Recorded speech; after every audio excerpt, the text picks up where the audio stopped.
नमस्कार, सुप्रभात बच्चों। आज हम लोग डीएलएड चतुर्थ सेमेस्टर के अंतर्गत हिंदी शिक्षण विषय में अनिवार्य संस्कृत के अंतर्गत प्रयोग की जाने वाली वर्णमाला के भाग 2 को पढ़ेंगे। पिछले क्लास में, पिछले वीडियो में हम लोगों ने वर्णमाला के स्वर भाग को पढ़ा था कि स्वर वर्णों की संख्या कितनी है, स्वर के भेद कितने हैं, स्वरों को किन और नामों से जाना जाता है, महसर सूत्रों में कितने सूत्रों का प्रयोग स्वर वर्णों के लिए किया जाता है।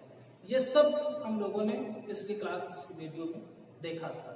आज हम लोग पढ़ेंगे कि व्यंजन वर्णों में संख्या कितनी है, व्यंजन वर्णों के कौन से और नाम हैं, और उसके अलावा व्यंजन वर्णों को किस प्रकार से जाना और समझा जाए। स्वर वर्णों पर संख्या और भेदों को जानने के उपरांत आज हम लोगों को व्यंजन वर्णों की बात करना है। व्यंजन वर्ण जिन्हें हल भी कहा जाता है, इनकी संख्या की अगर बात करें, जब भी ये प्रश्न पूछा जाए कि संस्कृत वर्णमाला में व्यंजन वर्णों की संख्या कितनी है, उस स्थिति में हमें 33 की संख्या को स्वीकार करना है। इसके अलावा जब पूछा जाए कि संस्कृत वर्णमाला में व्यंजन वर्णों के कुल भेदों की संख्या कितनी है, कुल भेदों की संख्या कितनी है, उस समय हम 42 स्वीकार करते हैं। अब एक सबसे महत्वपूर्ण प्रश्न बनकर के आता है कि स्वर और व्यंजन वर्णों की तात्पर्य संस्कृत वर्णमाला के कुल वर्णों के भेदों की संख्या कितनी है। तो 42 और 21 की अगर हम बात करें तो ये हमारे हो जाते हैं 63 अक्षर हो जाते हैं। अगर इस 22वें भेद को स्वीकार करें तो हो जाता है 64। एक सूक्ति कही जाती है कि शंभु मते अथवा पाणिनि मत के मतानुसार संस्कृत वर्णमाला में 63 अथवा 64 वर्णों का प्रयोग किया जाता है।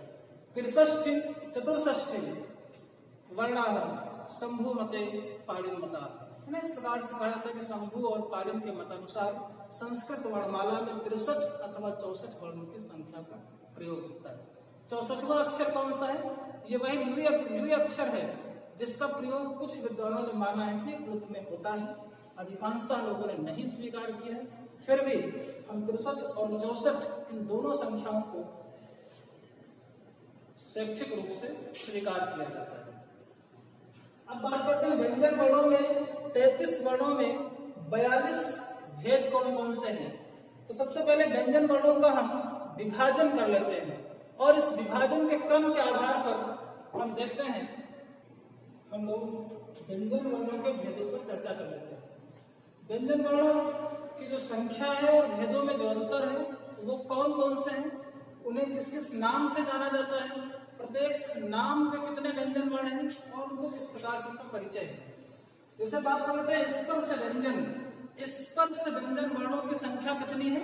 25 है। स्पर्श वर्णों की संख्या पूछा जाए, स्पर्श व्यंजन वर्णों की संख्या कहा जाए, अथवा इसको किसी और नाम से भी संस्कृत में पूछा जा सकता है। जैसे इसका एक नाम है कादयो मावसाना। कादयो मावसाना।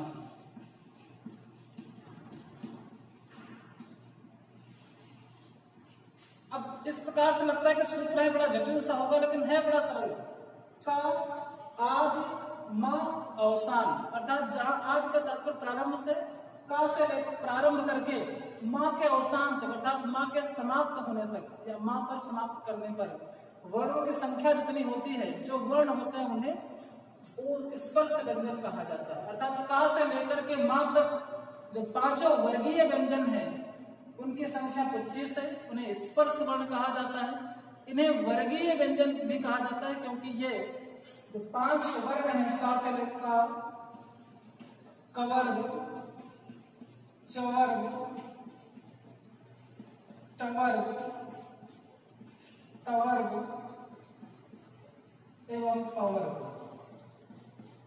सबसे विचित्र बात यह कि इन पांचों वर्गों में 5-5 अक्षर हैं। इसमें भी 5 है, यहाँ भी 5 है और सब में 5 है। आप इधर से करेंगे तो भी 5, इधर से करेंगे तो भी 5, इधर से करेंगे तो भी 5। इस कारण से इनका एक नाम वर्गीय व्यंजन भी है। जब भी आपसे पूछा जाए कि वर्गीय व्यंजन वर्णों की संख्या कितनी है, तो हमें ध्यान रखना कि वर्गीय व्यंजन का तात्पर्य स्पर्श व्यंजन वर्णों से है और स्पर्श व्यंजन वर्णों की संख्या 25 है। यहाँ से अगर कुछ पूछा जाएगा तो इतना ही पूछा जाता है कि स्पर्श व्यंजन वर्णों की संख्या कितनी, 25। कादव अवसाना किसे कहा जाता है, तो स्पर्श व्यंजन वर्णों को कहा जाता है। इनका एक और नाम वर्गीय व्यंजन भी है। वर्गीय इसलिए कहा जाता है क्योंकि इसमें 5 लाइनें हैं और प्रत्येक लाइन में 5-5 अक्षर है। इसके बाद फिर हम देखते हैं अंतस्थ व्यंजन। अंतस्थ का तात्पर्य होता है जो ना तो प्रारंभ में है और ना ही अंत में है, मध्य में है। अंतस्थ व्यंजन वर्णों की संख्या 4 है और इसका एक नाम यण भी है। इसमें 4 अक्षरों का प्रयोग करते हैं, य, व, र, ल। इनकी संख्या 4 है, इनको अंतस्थ कहते हैं और इनका दूसरा नाम यण है। फिर बात करते हैं ऊष्म व्यंजन वर्णों की। ऊष्म व्यंजन वर्णों का दूसरा नाम सल है और इनकी संख्या भी 4 है। इसमें स, सा, स, ह, इस प्रकार से 4 अक्षर सल व्यंजन कहलाते हैं अथवा ऊष्म व्यंजन कहलाते हैं। अयोगवा में और व्यंजन वर्णों में थोड़ा सा अंतर रखा जाता है। कई बार क्या कहते हैं, कुल भेदों की संख्या 42 जब रखी जाती है तो वहां पर कहा जाता है कि अयोगवाह व्यंजन वर्ण में नहीं गिनने चाहिए। कारण यह कि अयोगवाह न तो स्वर के अंतर्गत आते हैं और ना ही व्यंजन वर्णों के अंतर्गत आते हैं। ऐसी स्थिति में अगर आप किसी परीक्षा में इनसे इतर प्रश्न पूछा जाता है अर्थात भेदों की संख्या अगर 42 न रखी जाए तो हो सकता है किसी परीक्षा में 38 पूछ लिया जाए, लेकिन ऐसा कभी कभार ही होता है, अक्सर ऐसा प्रश्न बनता नहीं। अयोगवाह की संख्या 4 है और इन चारों में 2 तो हम जानते होंगे पहले से, एक अनुस्वार और दूसरा विसर्ग। इसके अलावा जो तीसरा है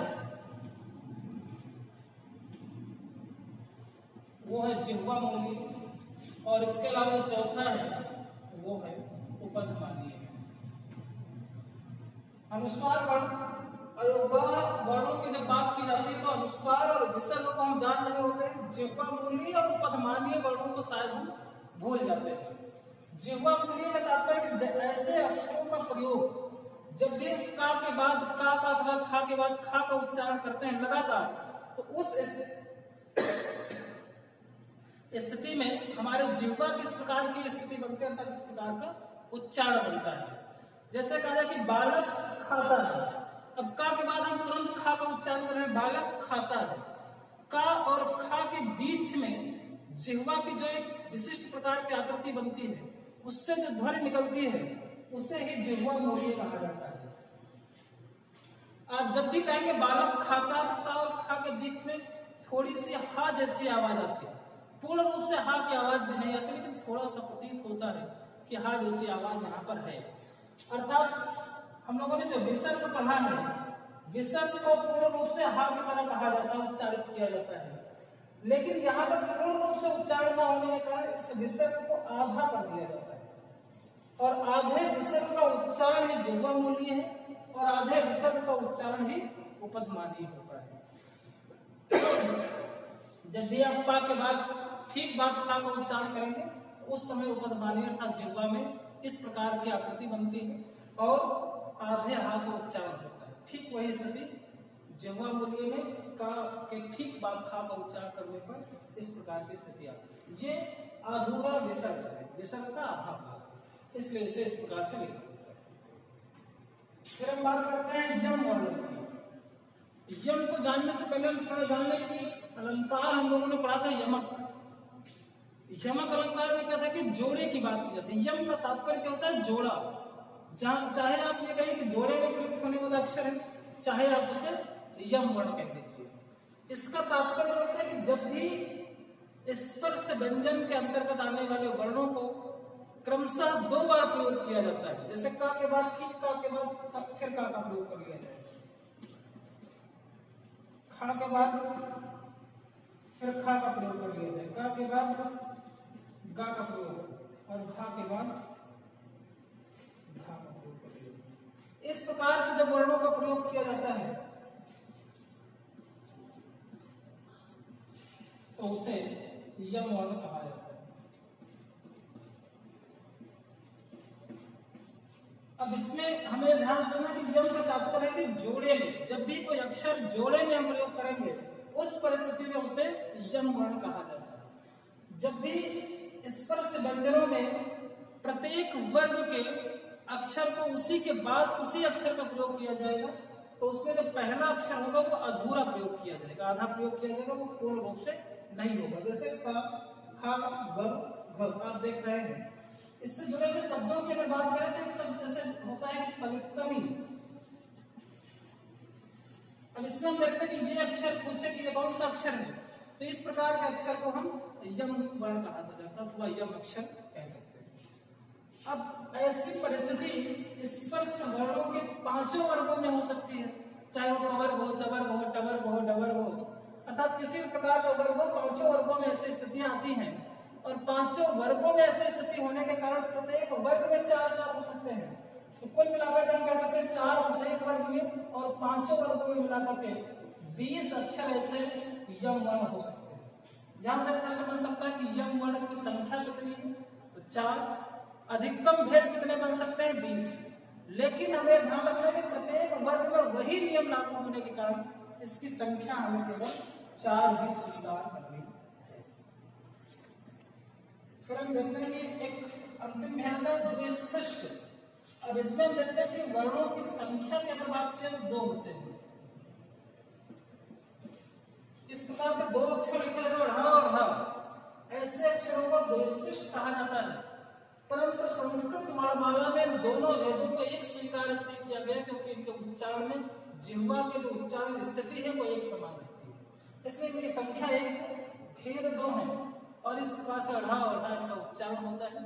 और फिर हम देखते हैं कि कुल मिलाकर वर्णों की जो संख्या बन रही है 25 स्पर्श वर्ण, 4 अंतस्थ 29, 4 ऊष्म 33, 4 अयोगवाह 37 और 4 यम वर्ण 41 और एक द्विस्पृष्ट मिलाकर के 42 भेद व्यंजन वर्णों के हम देख सकते हैं। 21 भेद हम लोगों ने स्वर वर्णों के देखे थे, 21 अथवा 22, और इन दोनों को मिला दिया जाएगा 42 और 21 आपके 63 अक्षर हो जाते हैं। ली को अगर आप स्वीकार कर लेते हैं तो आपको 64 अक्षर हो जाते हैं। कुल मिलाकर के हमें संस्कृत वर्णमाला के अंतर्गत चाहे अनिवार्य संस्कृत की बात की जाए चाहे संस्कृत की बात की जाए, दोनों परिस्थितियों में 63 अथवा 64 अक्षरों की वर्णमाला पढ़ने रहती है। ठीक है बच्चों, इसके बाद हम लोग अगली क्लास में अगले वीडियो में इन वर्णों के उच्चारण स्थान अथवा इनसे जुड़े हुए कुछ और विषयों पर